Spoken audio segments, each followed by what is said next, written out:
बिस्मिल्लाहिर्रहमानिर्रहीम। गुमनाम हीरोज़ के मुअज़्ज़ज़ नाज़रीन व सामीन, अस्सलामु अलैकुम। डॉक्टर मोहम्मद उनीब सलीमी के साथ आप सुन रहे हैं देवता। तो आइए बढ़ते हैं कहानी की जानिब। एक गाड़ी के घूमने से पीछे आने वाली तमाम गाड़ियां एक दूसरे से टकरा टकरा कर रुकने लगीं। पारस ने अपनी गाड़ी से निकलते हुए कहा, यहीं बैठी रहो और मेरे दिमाग में आ जाओ। वो कार से निकलते ही दौड़ता हुआ ताकुब करने वाली गाड़ी के पास आया। दूसरे लोग भी आ रहे थे। उसने दरवाज़ा एक झटके से खोलकर ड्राइव करने वाले का गिरेबान पकड़ लिया, फिर कार से बाहर खींचते हुए बोला, अंधे होकर ओवरटेक कर रहे थे, गाड़ी चलानी आती है या नहीं? वो बेशुमार गाड़ियों को टकराते देखकर बौखला गया था। हकलाते हुए बोला, मेरा कसूर नहीं है, तुमने अचानक ब्रेक लगाई थी। पारस ने सोच के जरिए पूछा, क्या तुमने इसकी आवाज़ और लहजे को याद कर लिया है? हाँ, मैं इसके दिमाग में जा रही हूँ। पुलिस वाले आ गए थे। पारस ने पुलिस ऑफिसर को अपना शनाख्ती कार्ड दिखाया। उसने अलर्ट होकर सैल्यूट किया। उसके बाद कुछ कहने सुनने की ज़रूरत नहीं थी। वो अपनी कार में आकर बैठ गया, फिर उसे स्टार्ट करके आगे बढ़ाने लगा। मैडोना ने कहा, यह ताकुब करने वाले किराए के आदमी हैं। ये नहीं जानते किसने किराए पर इन्हें हासिल किया है और एक एजेंट के जरिए सौदा तय पाया है कि अगर ये हमें ट्रैप करके रोमन खंडरात में ले जाएंगे तो उनमें से हर एक शख्स को $10,000 दिए जाएंगे। पारस ने गाड़ी को रोमन खंडरात की तरफ मोड़ दिया। मैडोना ने कहा, इन किराए के आदमियों को सख्ती से मना किया गया है कि मेरे सामने जुबान न खोलें और ना ही मुझसे आंखें मिलाएं। हाँ, वो नहीं चाहते थे हमें उस जगह का इल्म हो जहां वो हमें ले जाना चाहते हैं। अगर दुश्मन ख्याल ख्वानी करता है तो उसे मालूम हो चुका होगा कि उसके एक आदमी ने हमारे सामने जुबान खोल दी है। फिर तो वो रोमन खंडरात में नहीं होंगे। चलकर देख लेने में क्या हर्ज है। वैसे अब उस दुश्मन के दिमाग में पहुंचने का वक्त आ गया है जिसने तुम्हें फ़ोन पर मुखातिब किया था। मैं अभी जाती हूँ। उसने परवाज़ की। उसके दिमाग में पहुंची। वो हंसने लगा।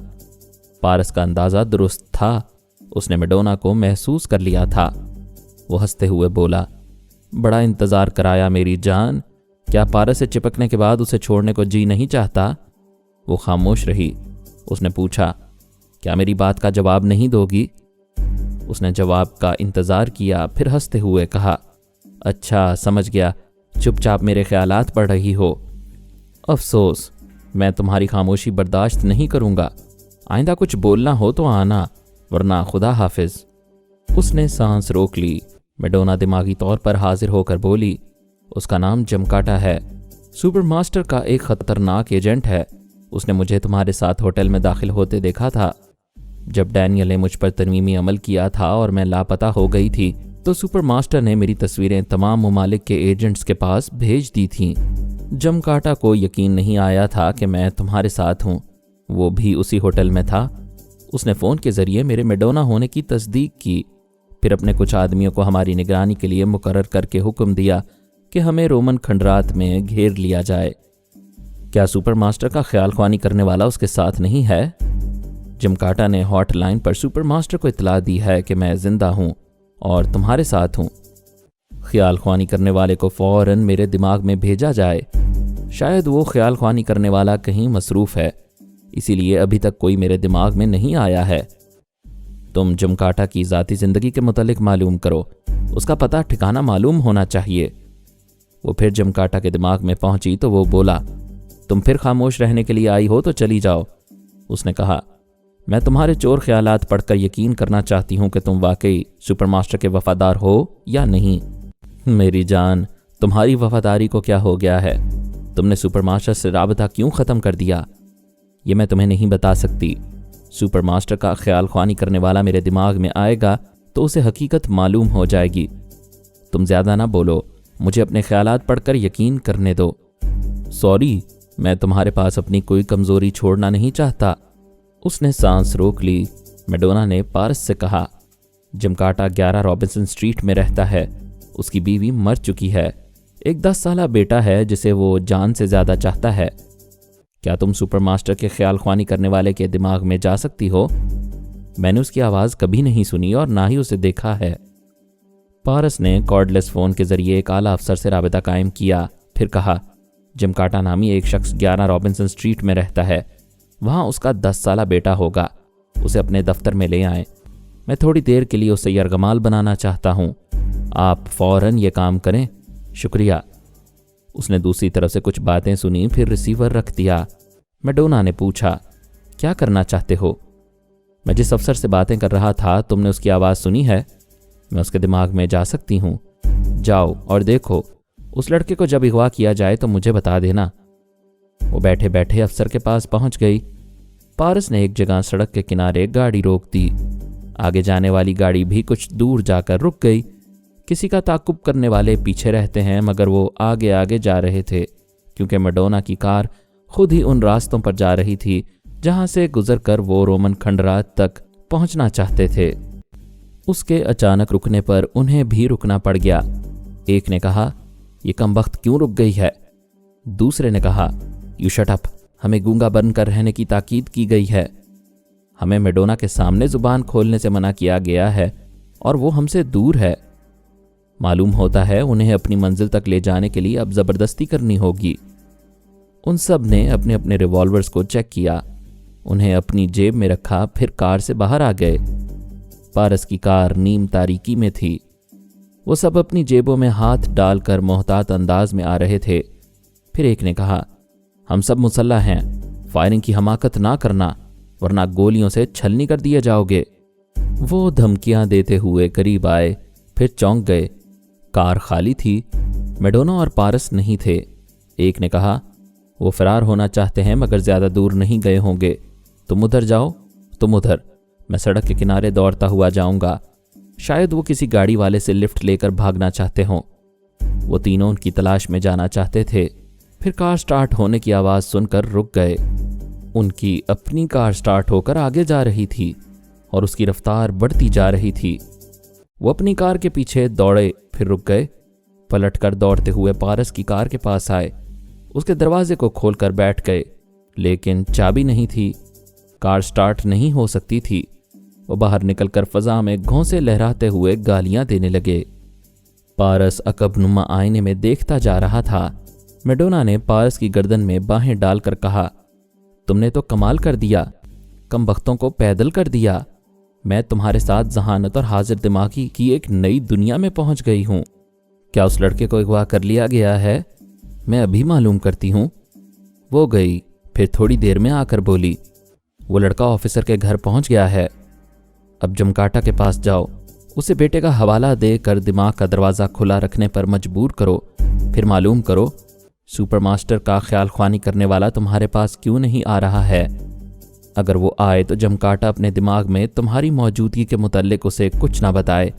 तुम उस ख्याल ख्वानी करने वाले के लबो लहजे को याद रखोगी।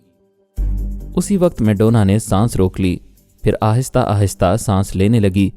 चंद सेकंड के बाद फिर सोच की लहरें महसूस हुईं। डैगर ने कहा, सांस ना रोकना, मैं सुपर मास्टर का पैगाम सुनाता हूँ। वो पैगाम मैं तुम्हारे दिमाग में आकर सुनूंगी। उसने सांस रोककर उसे भगाया।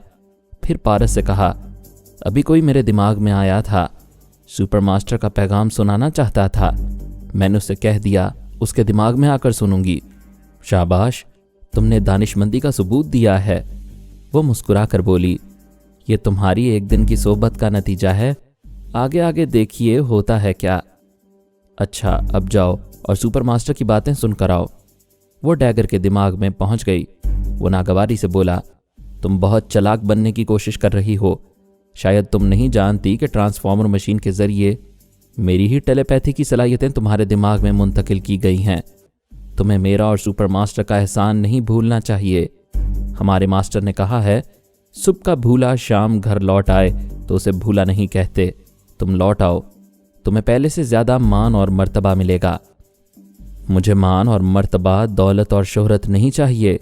मेरा दिल, मेरी जान और मेरी दुनिया सिर्फ पारस है। ये तो बहुत खुशी की बात है।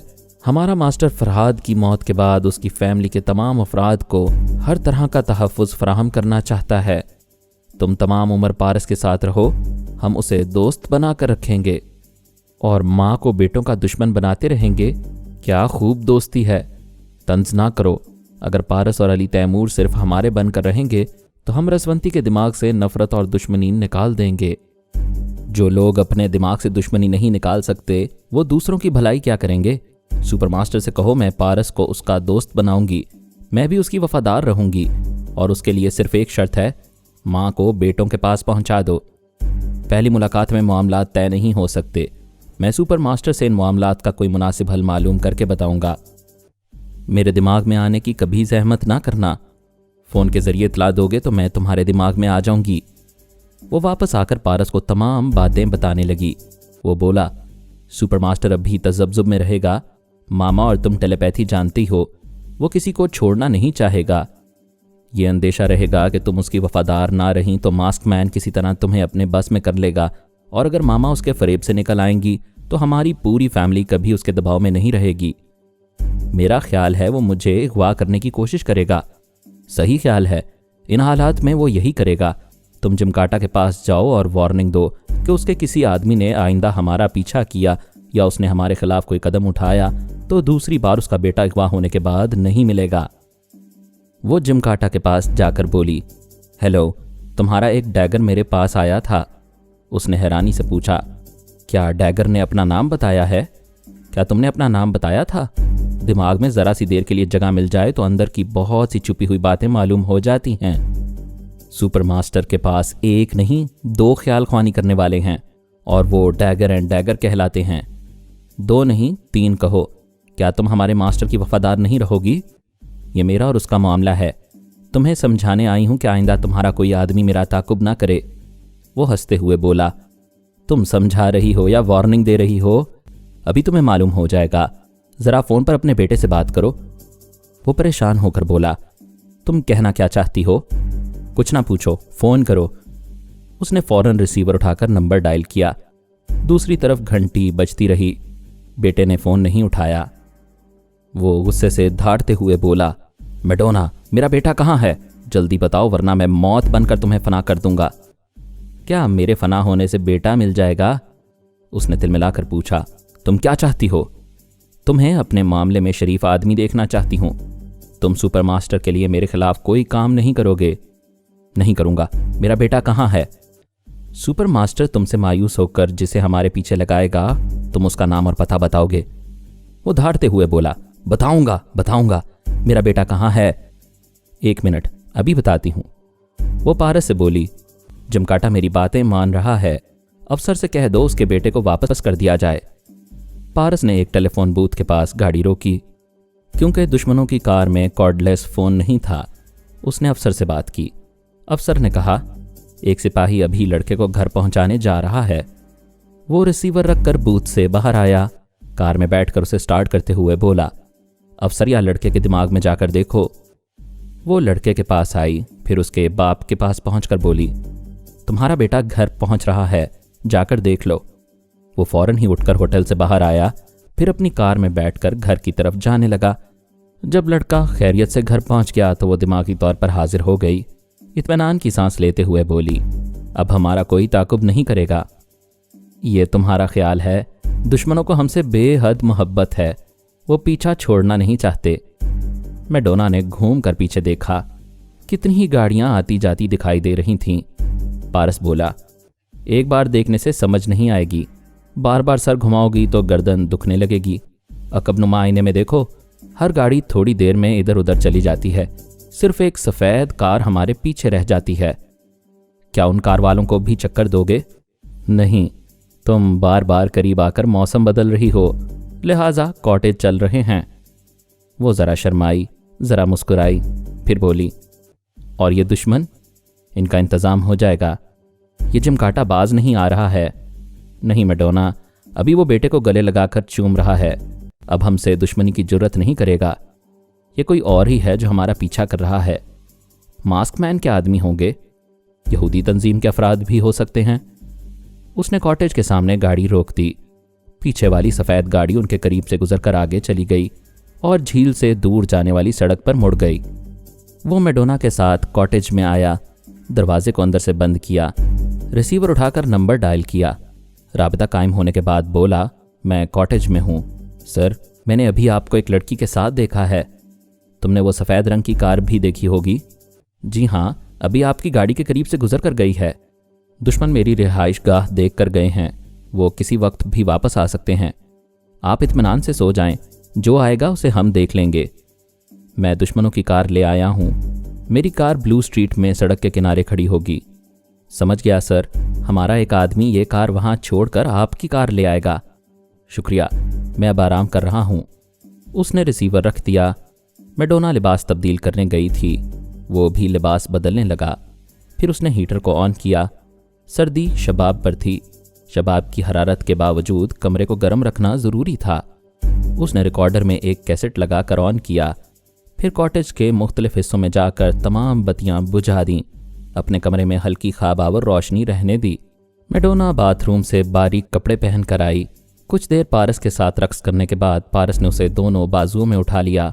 वो मुंह छुपाने लगी, ये छेड़ने लगा, वो शर्माने लगी। पता नहीं ये छेड़छाड़ कब तक जारी रहती। अचानक ही फ़ोन की घंटी बजने लगी। वो मैडोना को लिए हुए बिस्तर पर गिर पड़ा। फिर बोला, आह, इसे दुश्मनी कहते हैं। पक्की दुश्मनी करने वाले ऐसे ही वक्त आ धमकते हैं। वो मुंह छुपाकर हंसने लगी। उसने कहा, मेरे हाल पर ना हंसो और मेरे दिमाग में आकर देखो, फ़ोन करने वाला कौन है और क्या चाहता है। उसके दिमाग में आ गई। उसने एक करवट होकर सरहाने रखे हुए फ़ोन का रिसीवर उठाया। फिर कराहते हुए बोला, आह, कौन हो भाई? दूसरी तरफ से रेड पावर के बॉस ने कहा, हेलो पारस, मैं बोल रहा हूँ। सुबह बोलते तो क्या बिगड़ जाता? क्या बात है, तुम्हारी आवाज़ से पता चल रहा है तुम तकलीफ़ में हो। बड़ी तकलीफ़ में हूँ, मुझे मैडोना प्रेशर हो गया है। क्या हो गया है? Madonna pressure. ये एक नहायत ही खूबसूरत बीमारी है। जब से मुझे लगी है, डॉक्टर सुपरमास्टर और डॉक्टर मास्कमैन मेरा इलाज करने पर तुल गए हैं। इस बीमारी को मुझसे छीनकर अपने अपने मुल्क में ले जाना चाहते हैं। वो हंसते हुए बोला, खूब मजाक करते हो, बड़े ही जिंदा दिल हो। मुझे अभी अभी मालूम हुआ है कि मैडोना तुम्हारे पास है। कसम से कहता हूँ, मुझे बहुत खुशी हो रही है। वो तुम्हारे पास ही महफूज रह सकती है। मेरा ख्याल है वो जाग रही होगी और तुम्हारे ज़रिए मेरी आवाज़ सुन रही होगी। अगर वो मेरे दिमाग में आने की जहमत करे तो ये मेरी खुशनसीबी होगी। ये खुशनसीबी कल सुबह मिले तो कोई हर्ज है? हाँ, कल सुबह, अभी रात को नहीं। अच्छा, समझ गया। कमाल है, मैं देर से क्यों समझा, जबकि मैं भी जवान रह चुका हूँ, बल्कि अब भी जवान हूँ, इसीलिए तो समझ गया। पारस ने रिसीवर रख दिया। मैडोना के साथ खुद को कंबल में छुपा लिया। मैडोना का एक हाथ आहिस्ता आहिस्ता रेंगता हुआ टेलीफोन तक गया। फिर उसने रिसीवर को क्रेडल से हटाकर एक तरफ रख दिया। कमरे में खामोशी थी। कैसेट रिकॉर्डर चुप हो चुका था। सिर्फ सांसें ही थीं जो कुछ कह रही थीं और कुछ सुन रही थीं। बाहर एक फायर की आवाज़ सुनाई दी। फिर सन्नाटा छा गया। थोड़े वक्फे के बाद लगातार फायरिंग की आवाज़ गूंजती हुई आई। फिर खामोशी छा गई। यूं लगता था प्यार के दुश्मन टूट पड़ना चाहते हैं। पारस प्यार की मंजिलें तय करता हुआ चांद पर आ गया था। उसी लम्हे हल्का सा खटका सुनाई दिया। उसने फौरन ही एक करवट बदली, तकिए के नीचे से रिवॉल्वर निकाला और रोशनदान की तरफ ठाई से गोली चला दी। फायर की आवाज के साथ ही किसी की आखिरी चीख सुनाई दी। वो फिर करवट बदलकर चांद पर पहुंच गया। तैयारा 2 घंटे तक लंदन के एयरपोर्ट पर खड़ा रहा। कुछ मुसाफिर अपना मुख्तसर सा सामान लेकर जा रहे थे और कुछ न्यूयॉर्क तक सफ़र करने आ रहे थे। एमी ने अली तैमूर के हाथ पर हाथ रखते हुए कहा, मैं बैठे बैठे बोर हो गई हूँ, चलो एयरपोर्ट के वेटिंग रूम तक चलें, एक तरह की आउटिंग ही हो जाएगी। अली तैमूर हाथ छुड़ाकर उठ गया। उसके साथ तैयारे से बाहर आया। वो उसके बाजू में अपना बाजू डालकर चलते हुए बोली, हाथ क्यों छुड़ाते हो? मैं हथकड़ी नहीं पहनना चाहता। वो हंसते हुए बोली, हथकड़ी तो फौलाद की होती है और मैं तो फूल हूं। मर्द फौलाद को तोड़ देते हैं मगर फूल से टूट जाते हैं। मैं टूटना नहीं चाहता। तुम कभी मुस्कुराते नहीं हो। मासूम बच्चों को देखकर मुस्कुराता हूं। वो चलते चलते चिपक कर बोली, मुझे भी बच्ची समझकर मुस्कुराओ। उसने अपने बाजू से एमी का बाजू अलग किया, फिर एक उंगली बढ़ाकर बोला, इसे पकड़ लो, बच्चियां उंगली पकड़कर चलती हैं। वो एक गहरी सांस लेकर बोली, तुमसे जीतना मुश्किल है, मैं अपने अल्फाज वापस लेती हूँ। अगर तुम मुझे अपने बाजू से लगाकर नहीं चलोगे तो लोग क्या सोचेंगे? मैं तौहीन महसूस करूँगी। हम आशिक या मियाँ बीवी नहीं हैं। अगर अपनी इंसल्ट समझती हो तो आगे पीछे कितने ही मर्द हैं, किसी के बाजू से लग जाओ। तुम फ़लसफ़े की तरह खुश्क, पत्थर की तरह सख्त और चट्टान की तरह अटल हो। शायद इसलिए मैं तुम्हें चाहने लगी हूँ। मैं किसी और से फ्री हो जाऊंगी, ये ख्याल दिल से निकाल दो। ऐसी बातें ना करो जो किसी बाजारी औरत से की जाती हैं, और तुम ऐसी हरकतें ना करो जो किसी अय्याश मर्द से की जाती हैं। तुम बाजारी नहीं हो और मैं अय्याश नहीं हूँ, इसलिए हम अलग अलग मुहज़्ज़ब इंसानों की तरह चल रहे हैं, और इतने भी अलग नहीं हैं कि एक दूसरे की उंगली ना पकड़ सकें। वो वेटिंग रूम के बुक स्टॉल पर आए। एमी ने एक फैशन मैगज़ीन खरीदा, फिर उससे पूछा, क्या पियोगे?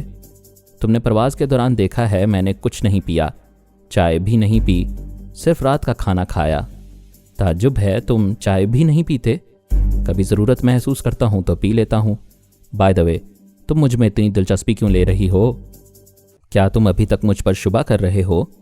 जब तुम मामा से मिलवा दोगी तो फिर कभी शुबा नहीं करूँगा। उसने बातों के दौरान एक जानिब देखा। एक जवान औरत साड़ी पहने हुए थी, माथे पर बिंदिया चमक रही थी।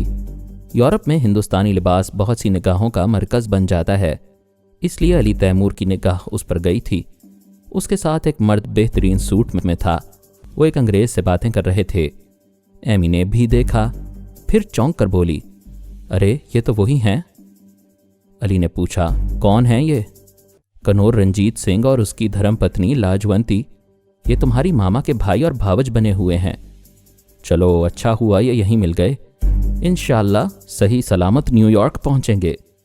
वो परेशान होकर बोली, तुम क्या करना चाहते हो? मैं कुछ ना कुछ ज़रूर करूँगा। तुमने कहा था मेरे काम आओगी। हाँ, मगर अभी तुम्हारी हिमायत में कुछ करूँगी तो लोग मुझे दुश्मन समझेंगे, फिर मैं तुम्हें मामा तक नहीं पहुँचा सकूँगी। तुम खुलकर मेरी हिमायत ना करो, जो कहूँ उस पर खामोशी से अमल करो। उसने जेब में से एक छोटी सी शीशी निकाली, उसमें से 2 गोलियां निकालकर उसे देते हुए कहा, एक गोली पानी, चाय या शराब में डाल दी जाए तो ये फौरन ही घुल जाती है। इसे पीने वाला नीम पागल हो जाता है। रंजीत सिंह और लाजवंती तैयारे में ज़रूर कुछ ना कुछ खाएं पिएंगे, तो मौका पाकर ये गोलियां उनके मशरूब में डाल देना। वो हिचकचाते हुए बोली, मौका कैसे मिलेगा? तुम नादान बच्ची की तरह सवाल कर रही हो। क्या वक्त से पहले कोई कह सकता है कि मौका कब या कैसे मिलेगा? मैंने डिपार्टमेंटल स्टोर के बाहर तुम्हारी तेज़ी और फुर्ती देखी है। तुम्हारी जैसी तेज़ो तर्रार लड़की मौके का इंतज़ार नहीं करती, बल्कि खुद मौका निकालती है। अच्छी बात है, पूरी कोशिश करूंगी। तुम इतनी होशियार होकर ख्याल ख्वानी करने वालों को अपने चोर ख्यालात पढ़ने नहीं देती। मुझे उम्मीद है तुम इनका मामला डैगर एंड डैगर तक पहुंचने नहीं दोगी। अगर ये मामला उन तक पहुंचेगा तो उन्हें यह भी मालूम हो जाएगा कि मैं उनके खिलाफ तुम्हारा साथ दे रही हूँ। तुम इत्मीनान रखो, उन्हें खबर नहीं होगी। उसने दोनों गोलियां पर्स में रख लीं। उसी वक्त लाजवंती ने करीब आकर मुखातिब किया, हेलो एमी, तुम और यहाँ? एमी ने मुस्कुराकर मुसाफहा करते हुए कहा, मैं न्यूयॉर्क जा रही हूँ और तुम? मुझे हम सफ़र समझो। ये मेरे पति कनूर रंजीत सिंह हैं। एमी रंजीत सिंह से मुसाफहा करते हुए रस्मी जुमले अदा करने लगी। अली तैमूर ललचाई हुई नज़रों से कुमारी लाजवंती को तक रहा था और उसके चेहरे पर खातिर खा रद्द अमल को देख रहा था। एमी ने कहा, ये मेरे बॉयफ्रेंड मिस्टर अली तैमूर हैं। वो दोनों चौंक कर उसे देखने लगे। उनकी एक्टिंग साफ समझ में आ रही थी। रंजीत सिंह के तेवर अचानक बदल गए। वो नफरत से बोला, अच्छा तो तुम उस दुश्मन के बेटे हो जिसने मेरी दीदी रसवंती की ज़िंदगी तबाह कर दी थी। वो मुस्कुरा कर बोला, जहाँ तक मेरी मालूमात का ताल्लुक है हमारे ख़ानदान का कोई फ़र्द तुम्हारी बहन रसवंती को नहीं जानता। वैसे ये महज एक इत्तफ़ाक़ है कि मेरी वालदा का नाम भी रसवंती है। मैं उसी रसवंती की बात कर रहा हूँ जिसे तुम अपनी माँ कह रहे हो। रंजीत सिंह, तुम्हें गलत फहमी है। तुम्हारी हिंदू बहन मेरी माँ नहीं हो सकती और मेरी मुसलमान माँ तुम्हारी बहन नहीं हो सकती। वो बातों के दौरान कभी कभी लाजवंती को यूं देख लेता था जैसे उसके हुस्न और शबाब का दीवाना हो रहा हो। लाजवंती ने कहा, रंजीत, हो सकता है तुम्हें गलत फहमी हो रही हो। वहाँ दीदी हमें एयरपोर्ट पर लेने आएंगी। मिस्टर अली तैमूर के सामने हकीकत खुल जाएगी। दीदी खुद बताएंगी कि ये बेटे हैं या दुश्मन। अली ने कहा, मिसेस रंजीत सिंह, आप जितनी हसीन हैं उतनी ज़हीन भी हैं। हमारी दोस्ती या दुश्मनी का फैसला न्यूयॉर्क में होगा। सफ़र के दौरान हम दोस्त रहेंगे। रंजीत ने कहा, तुम कैसी बातें करती हो? दीदी इस बहरूपिये को नहीं पहचानेगी। ये मिस्टर मेकअप में असली चेहरा छुपाए हुए हैं। अली ने हंसते हुए कहा, शर्त लगाओ, अगर मैं मेकअप में साबित ना हुआ तो तुम्हारी बीवी के साथ न्यूयॉर्क के किसी क्लब में डांस करूंगा और डिनर खाऊंगा। वो नागवारी से बोला, ये प्लास्टिक सर्जरी होगी। लाजवंती ये सुनकर अपनी खुशी को छुपा रही थी कि वो नौजवान उसके साथ डांस और डिनर का ख्वाहिशमंद है। वो बोली, रंजीत तुम मेकअप साबित नहीं कर सकते, फिर बहस क्यों कर रहे हो? एमी ने तायद की, ठीक तो है, बात बढ़ाने से क्या फ़ायदा, चलो रवानगी का वक्त हो रहा है। वो चारों एयरपोर्ट की इमारत से बाहर आए। एमी ने अली तैमूर से कहा, मैं रंजीत के साथ चलूंगी, इससे दोस्ती करने के लिए यह तासुर दूंगी कि मैं तुम्हारे सिलसिले में उसकी गलत फहमी दूर करने उसके साथ चल रही हूँ। वो चलते चलते ज़रा पीछे हो गया। वो रंजीत के साथ चलते हुए बोली, मैं तुमसे कुछ ज़रूरी बातें करना चाहती थी। रंजीत अपनी बीवी को पीछे छोड़कर एमी के साथ जाने लगा। उनके दिमागों में डैगर एंड डैगर थे। वो दोनों, एमी, लाजवंती और रंजीत को गाइड कर रहे थे और अब लाजवंती से कह रहे थे कि आहिस्ता चलो और अली तैमूर के साथ हो जाओ। अली खूब समझ रहा था कि उनके दरमियान क्या खिचड़ी पक रही है। वो खुद लाजवंती के पास आकर आहिस्तगी से बोला, अगर तुम अपनी ज़ुबान से रंजीत को पति ना कहती तो मैं कभी यकीन ना करता कि तुम्हारी शादी हो चुकी है। मैं बेख्तियार कहने पर मजबूर हूँ कि ऐसा रंग रूप मैंने पहले नहीं देखा। मैं तुम में एक अजीब सी कशिश महसूस कर रहा हूँ। वो खुशी से फूल रही थी, अपनी बासी जवानी की भरपूर अंगड़ाई लेना चाहती थी। डैगर ने सोच के जरिए कहा, खबरदार, ये तुम्हें उल्लू बना रहा है। वो नागवारी से बोली, एक तो तुम लोग इजाज़त के बगैर दिमाग में आ जाते हो, फिर हमारे ज़ाती मामलात में मुदाखलत करने लगते हो। क्या मैं नादान हूँ कि उल्लू बन जाऊंगी? औरतें बहुत चालाक होती हैं, मगर अपने हुस्न जवानी की तारीफ सुनकर अपनी कम उम्री का यकीन करके उल्लू बन जाती हैं। देखो मिस्टर, हमारा मंसूबा है कि अली तैमूर को ट्रैप करके सुपरमास्टर की कैद में ले जाएं। ये हम कर रहे हैं। अगर तुम समझते हो कि मैं इस जवान के साथ मिलकर तुम्हें धोखा दूंगी तो गलत समझते हो। अपनी टेलीपैथी पर भरोसा करो। मेरी गद्दारी तुमसे छुपी नहीं रहेगी। फिलहाल मैं गद्दार नहीं हूँ। प्लीज़ जाओ, मेरे चोर जज्बों को ना पढ़ो। डैगर ने रंजीत के पास आकर कहा, लाजवंती अली तैमूर पर लट्टू हो रही है। रंजीत ने कहा, मैं क्या कर सकता हूँ, हम कोई असली मियाँ बीवी तो नहीं हैं। वो बड़ी हर्राफा है। वो जवान पसंद आ गया है तो उसके साथ ज़रूर कुछ वक्त गुजारेगी। दूसरे डैगर ने कहा, अभी एमी ने बताया है कि अली तैमूर ने उसे 2 गोलियां दी हैं। वो तुम दोनों के मशरूब में वो गोलियां हल नहीं करेगी, लेकिन तुम्हें पागल होने की एक्टिंग करते रहना होगा। यही बात लाजवंती को भी समझा दो। एमी अली तैमूर के पास आ गई। रंजीत लाजवंती के साथ चलते हुए उसे समझाने लगा। वो सब तैयारे में आकर बैठ गए। तैयारा अपने वक्त पर वहां से रवाना हुआ। लाजवंती ने जिद की कि वो अली तैमूर के साथ बैठेगी। ये भी उनके प्रोग्राम का एक हिस्सा था। रंजीत अपनी जगह से उठ गया। अली तैमूर ने उसकी जगह बैठकर लाजवंती से कहा, तुमने तो कमाल कर दिया, अपने पति की जगह मुझे दे दी। वो हंसते हुए बोली, मैं अपने पति को उंगली के इशारे पर नचाती हूँ। अली तैमूर उसके साथ हंसने लगा। दूसरी तरफ रंजीत एमी से कह रहा था, लाजवंती ने अली तैमूर पर आशिक होकर अच्छा चक्कर चलाया है। अब वो छोकरा ये नहीं देख पाएगा कि तुम वो गोली मेरे मशरूब में मिलाकर दे रही हो या नहीं। एमी ने पूछा, लेकिन लाजवंती का क्या होगा? अली तैमूर उसके मशरूब में गोली ज़रूर हल करेगा। फिक्र ना करो, उसे अली तैमूर की साजिश से आगाह कर दिया गया है। वो किसी तरह अपना बचाव कर लेगी। 1 घंटे बाद रंजीत सिंह हंसते हुए अपनी सीट से उठ गया। फिर ऊंची आवाज़ में बोला, ये जहाज़ मेरा है, मैं इस जहाज़ का बादशाह हूँ। मुसाफिरों ने परेशान होकर उसे देखा। एक फ्लाइट स्टूवर्ड ने आकर कहा, मिस्टर आराम से बैठ जाओ, मालूम होता है तुमने ज़्यादा पी ली है। वो जेब से कलम निकालकर रिवॉल्वर की तरह दिखाते हुए बोला, खबरदार, मेरे हाथ में एटम बम है, कोई करीब आएगा तो मैं जहाज़ को तबाह कर दूंगा। जिन मुसाफिर औरतों ने उसके कलम को नहीं देखा, वो एटम बम की बात सुनते ही चीखने और रोने पीटने लगीं। लाजवंती अपनी जगह से उठकर रंजीत के पास आते हुए बोली, ये तुम्हें क्या हो गया है? तुम तो अच्छे भले थे। स्टूवर्ड उससे कलम छीनकर मुसाफिरों को दिखाते हुए कह रहा था, आप लोग परेशान ना हो, इन साहब को नशा हो गया है। मिस, क्या ये आपके साथ हैं? लाजवंती ने कहा, हाँ, ये मेरे शौहर हैं। मैं हैरान हूँ अचानक इन्हें क्या हो गया है। बहरहाल मैं इन्हें संभाल लूँगी। वो रंजीत को पकड़कर अपनी सीट की तरफ ले आई। अली तैमूर उठकर खड़ा हो गया। वो रंजीत को बिठाते हुए बोली, मिस्टर तैमूर, मुझे अफसोस है, हम ज़्यादा देर साथ ना रह सके। पता नहीं है पागलों जैसी हरकतें क्यों कर रहा है। रंजीत पागलपन का मुजाहिरा कर रहा था। वो फिर उछलकर खड़ा हो गया। अली तैमूर ने उसकी गर्दन दबोच कर बिठाते हुए कहा, लाजवंती, इसे साड़ी के आंचल से बांध कर रखो, हम न्यूयॉर्क में मिलेंगे। वो एमी के पास आकर अपनी सीट पर बैठ गया। वो बोली, तुमने लाजवंती के मशरूब में वो गोली नहीं मिलाई?